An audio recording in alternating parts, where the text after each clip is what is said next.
Rick, we have flow. We ain't using the garden hose. And no, we're not overpressuring it. But we do have flow. So, that's running full. And I do not have the valve all the way on. I got a 2-inch hose coming up to right here. There's on a little more. And yeah, that's probably enough pressure on the hose.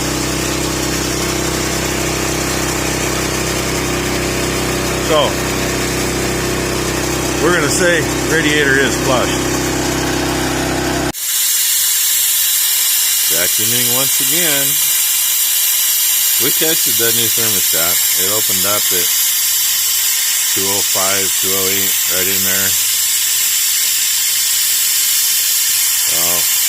But it acts like the thermostat, kind of like it's been doing. Or, you know, air somewhere. The water that's in that tank obviously had to have come out of the heaters,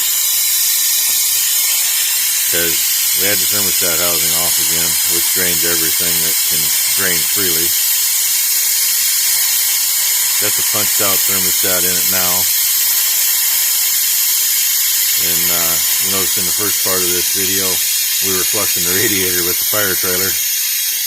And yes, the fire trailer got washed out, and the hose off the trailer has a sprayer screen in it, made to handle the flow.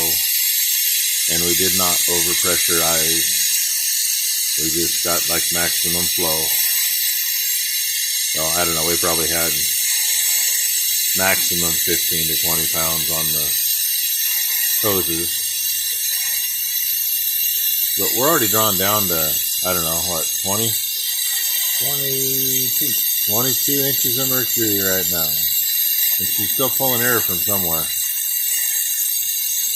Started drawing it down this time, and you could hear the air banging out the radiator, which hasn't happened before, because with the thermostat, the way it's set up, it can't draw it from the bottom of the radiator, so it all draws it from the top on the other side. And where it's open on both sides this time, since we got the punched out thermostat in it, it could actually draw through the radiator and not just try to suck the radiator from one end. Yeah, interesting system. Maybe when I'm done doing this, we're done doing this, we probably know more than the idiots that designed it. And yes, I did say idiots. And yes, Ed is nodding in agreement. Another term for engineer. More like the correct term for an engineer. I've seen a meme that showed something that said that an engineer will walk past 13 beautiful women just to screw one mechanic. It is very true. And yes, I know there's some engineers out there, and hey, common sense goes a long ways, boys and girls. My sister-in-law is an engineer. She's learned common sense along the way. Otherwise, she'd be getting people killed, literally, with what she engineers. So, anyway, hopefully this is going to make it stay cool like it should, or cooler. Hopefully not too cold. But we will find out.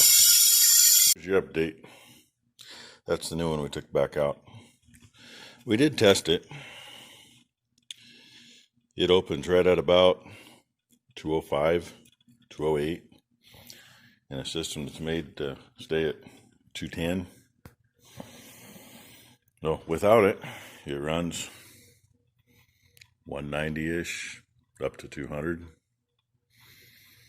We only drove about 25 miles up and down the hills around here. Never got up there. Stayed where it needed to.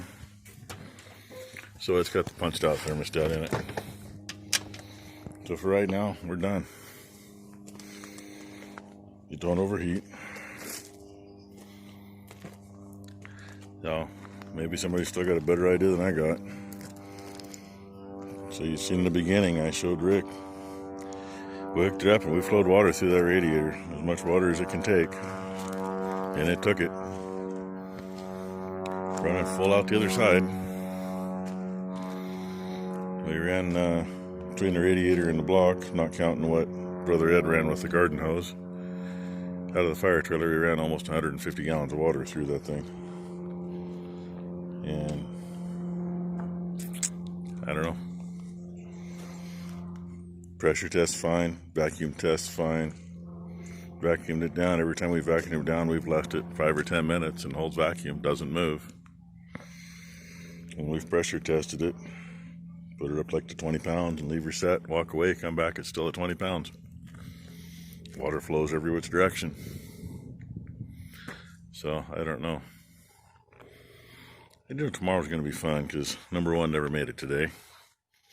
There's a couple calves in the hayfield that unfortunately they don't belong to the easy bunch we go back to. I think they belong where they got to walk through a solid fence. Yeah, and I got to get stuff moved because we got feed coming. Should be Wednesday. But I probably should move the header trailer out of there just because, depending on what the driver is, they usually like to pull in there. But they can back in. Either way. So, I'm going to take me a shower because we got to take Brother Ed to the airport tonight. And unfortunately, we got to find some place for dinner because we always have dinner and drinks when we take him back. And it's almost 5 o'clock now. Every place in the airport, because of COVID, everything is closed before 4 p.m. It's like, really? Used to be a couple nice restaurants there we could go to, but they close their doors because, if you're not serving food, you can't make money. Anyway, thanks for watching, everybody. Hope you all had a good Monday. I'm going to call it a good one. Yeah, except for the fact we got to take him home, or take him to the airport. But, oh well.